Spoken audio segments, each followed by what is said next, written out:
and 33 or 34, depending on their height. And then we add 10 feet and 2 more steps. And I just keep going back that way. And once I've done that with them a few practices, then I let them build and I let them adjust. If they're like, wow, I lost my steps, this is a total disaster, I'm like, well, we got it set up for you. Go back and do 3 steps and work your way back. And they get a lot of confidence with doing a full speed run this way, because it gives them the opportunity to work their steps, it gives them a method to work their steps, and it gives them a safe station to run full speed at. So they're not running like 80% and then maybe later on they're going to go to 90% and then you're going to adjust their steps when they're running full speed into a Yurchenko. No, they learn the full speed run first thing. Now I can keep it shorter.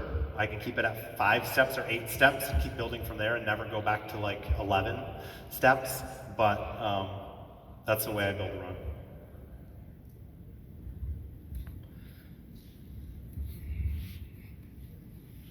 All right.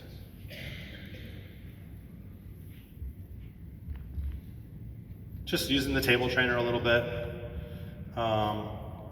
These are all the kind of same progressions. They're punching up to their back. They can do this on the table trainer. They can do this in the vault. Here, they don't have to worry about going up onto a springboard, and they get a little help from the mat there. So they can round off punch, they can round off back handspring, they can round off back tuck, they can round off layout, all good things. And you know, the whole time, what you're correcting is you're correcting the round off. You know, you might, when they get to a whip, you might correct their whip shaping, but essentially you're just looking at that approach. Just another good one to have them do kind of in the same time, so that once, this is an opportunity for them to think about what they do on the table.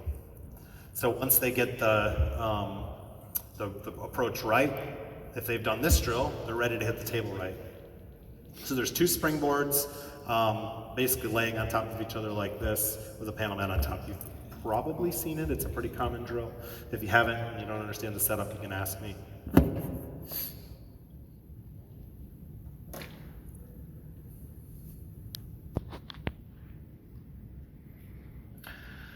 Okay, so at this point in time, the way that I'm getting a big block is I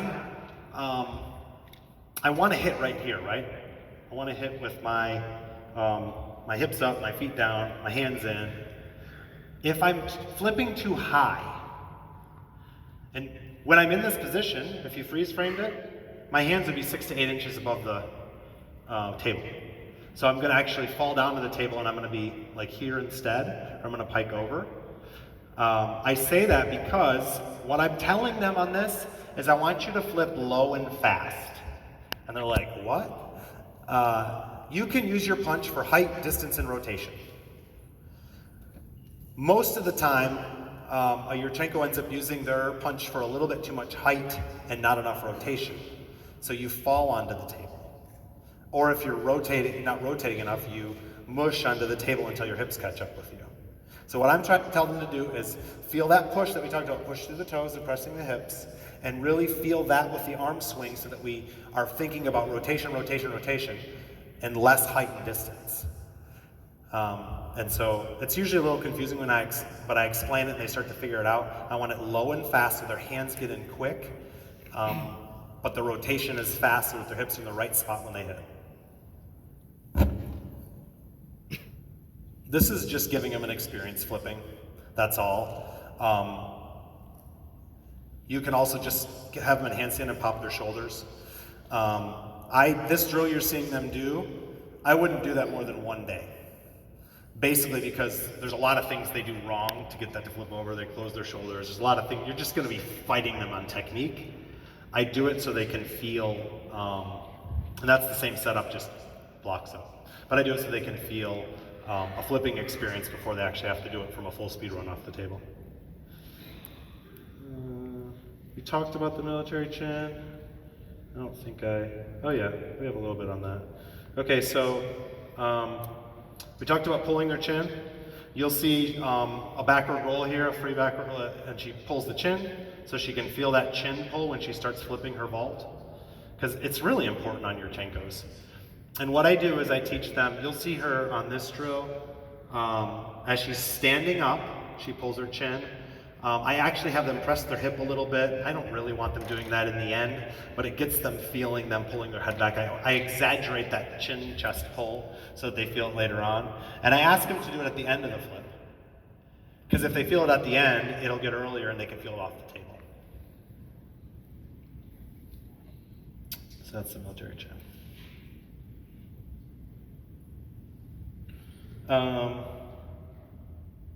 So we talked about whip, we talked about rotation, right?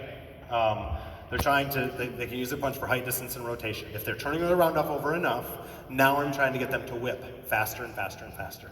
The faster I get their whip, the faster the back handspring is, the quicker they get in the table, the better shape they're in here, and the more power they get from their block. Okay? I hear clapping, I've got 9 minutes, I think. So you're gonna see them doing back handspring, you're gonna see them doing whip, and I believe this video builds all the way to double layout work. Just with that whole opening the hip, creating rotation concept. The arms are absolutely involved, I don't take away from that. It's just in the end, what's stronger, your arms or your legs? Your legs are stronger. So if I'm using my legs and my hip to generate the rotation, then my arms will help that and be a part of that. So I'm correcting the legs and the popping of the hip first, and then I'm fixing the arms. So as I'm getting her to, and really if they can do a double layout somewhere, tumble track or something, they're gonna feel the rotation they need for a good Yurchenko layout that can then begin to twist. So if you saw that progression, she's just starting higher, touching her hands, and she's missing her hands, and she's basically doing a whip up in the air to her back, and then she's doing a double layout. Sorry for that crazy kid, that's my oldest, who's now a lot bigger than that.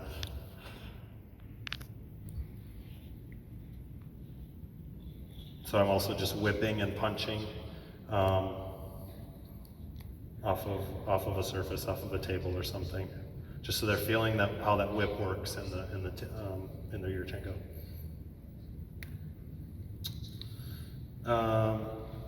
Just a drill I added in that I like to use.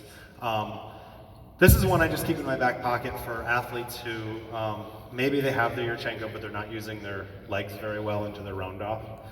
If they have a side aerial, I have them do side aerial, step in, walk back. Just so that, and then I try to help them relate that. I'll play that one more time. I just want them to relate that mountain climb spring from their legs. Now, the spring is a little different from a full speed run when you're actually putting your hands on a round off than it is on an aerial. And I remind them that I don't want this exact same high in your round off, but I do want you to use your legs to generate rotation just like you do in an aerial. I'm gonna just run past my notes real quick and see if I missed anything.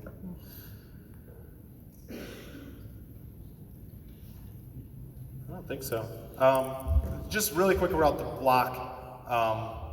Another thing that I like to do is there's a ton of drills where you're just trying to get them into a nice shape here. You can have them just backhand spring up to a panel mat where their feet are on the ground and their hands are up in the panel and they can feel that shape and they can feel the tightness in their shoulders. You can have them do the backhand spring and bounce in and on a trampoline or a tumble track. Some people do that and they fall back to a flat back. There's a lot of different ways, but you do want, as you start to get to, all right, we're getting you the right round off and the right whip, but you're still not using your shoulders, then you've got to teach them to feel that shape.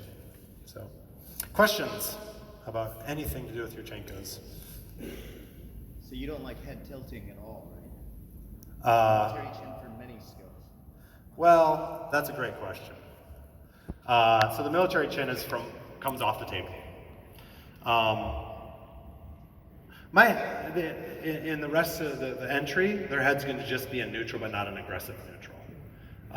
So, for example, if they're in the super scoop shape and their back is round, neutral is actually, it's going to be right here. They can look at the panel mat, or sorry, not the panel mat. They can look at the hand mat. A lot of them start lifting the head too soon.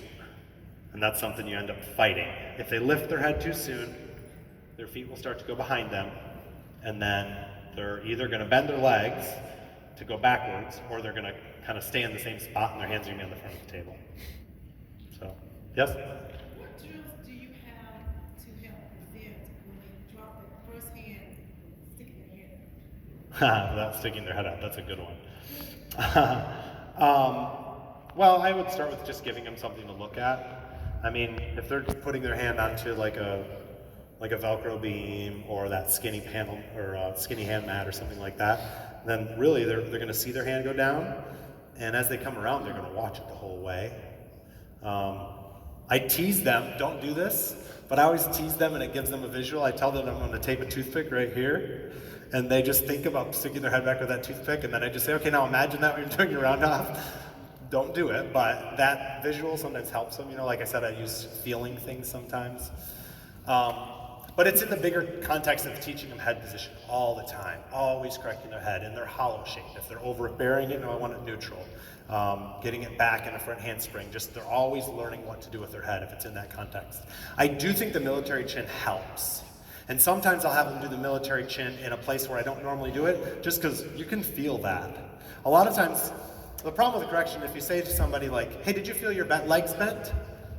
They never feel their legs bent because that's a relaxed position. You can't feel that. But when you tighten your quad, you really tighten it hard, you can feel just a tiny bit of pain from the tightness. You can feel that. It's the same with head position. You can feel a military chin. When your head's just sitting there, that's how it always is sitting. You're not aware of that. So the military chin can be an awareness thing for that. Other questions? Yeah.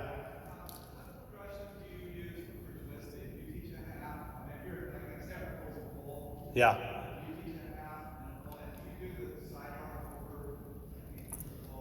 Okay, so that's an entire lecture, and I'll condense it into like 30 seconds. So he was asking about twisting.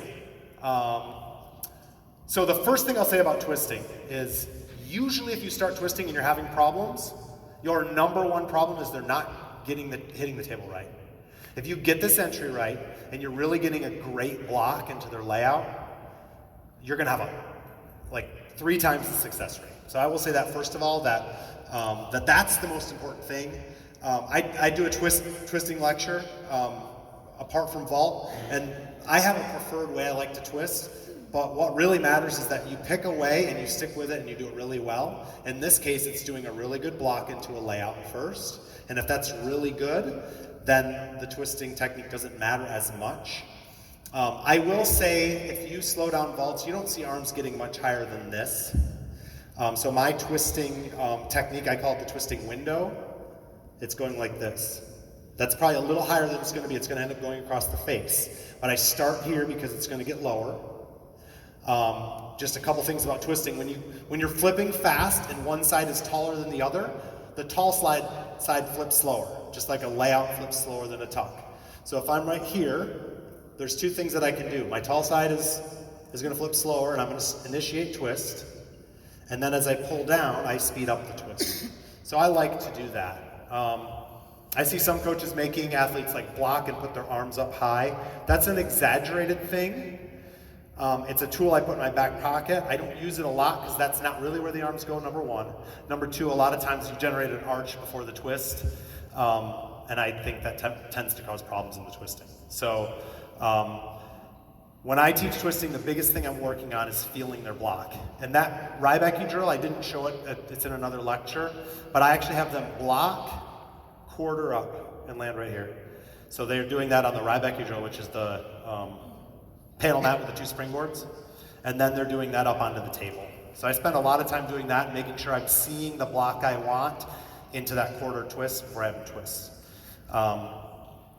And then I play around with it. I usually start with a late half, and then I'm going to full.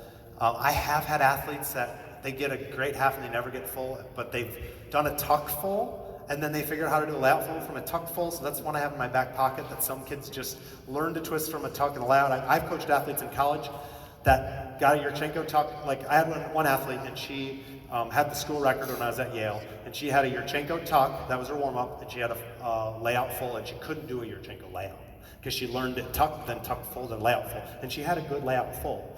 I'm not saying that to say I teach it that way. I'm telling you what my go-to is, but telling you the most important thing is stay on top of that block.